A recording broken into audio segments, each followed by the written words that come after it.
கடனை வசூலிக்க வங்கிகள் லுக் அவுட் நோட்டீஸை பயன்படுத்த முடியாது என டெல்லி உயர்நீதிமன்றம் உத்தரவு பிறப்பித்துள்ளது.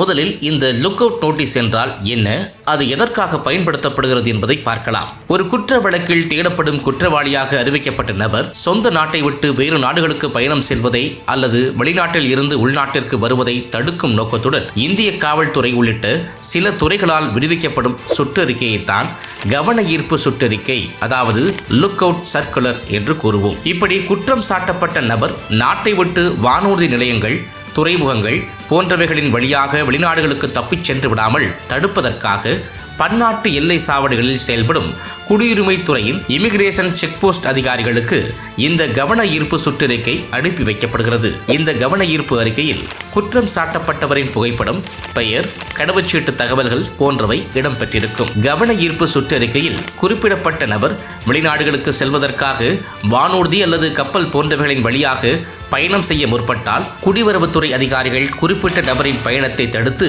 காவல்துறையினரிடம் ஒப்படைப்பார்கள். இதுதான் லுக் அவுட் நோட்டீஸின் கதை. ஆனால் தற்போது இந்த லுக் அவுட் நோட்டீஸ் நடைமுறைகளை வங்கிகளும் பின்பற்றுகின்றன. டெல்லியில் ஒரு நிறுவனத்தின் இயக்குநர்களில் ஒருவர் நிறுவனம் சார்பாக யூனியன் பேங்க் ஆஃப் இந்தியாவிடமிருந்து பெற்ற 69 கோடி ரூபாய் கடனுக்கு உத்தரவாதம் அளித்திருந்தார்.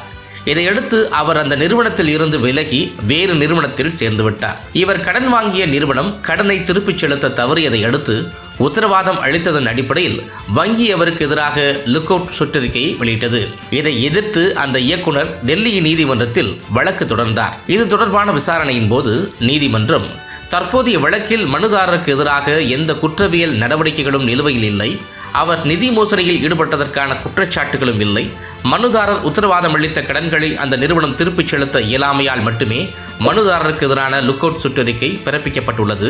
வெளிநாடு செல்ல விரும்பும் ஒருவருக்கு வங்கியின் இந்த நடவடிக்கை மிகப்பெரிய தடையை ஏற்படுத்தி விடுகிறது. மேலே கூறிய அம்சங்களை கருத்தில் கொண்டு மனுதாரருக்கு எதிராக பிறப்பிக்கப்பட்ட லுக் அவுட் சுற்றறிக்கை ரத்து செய்யப்படுகிறது என்று நீதிமன்றம் உத்தரவிட்டுள்ளது.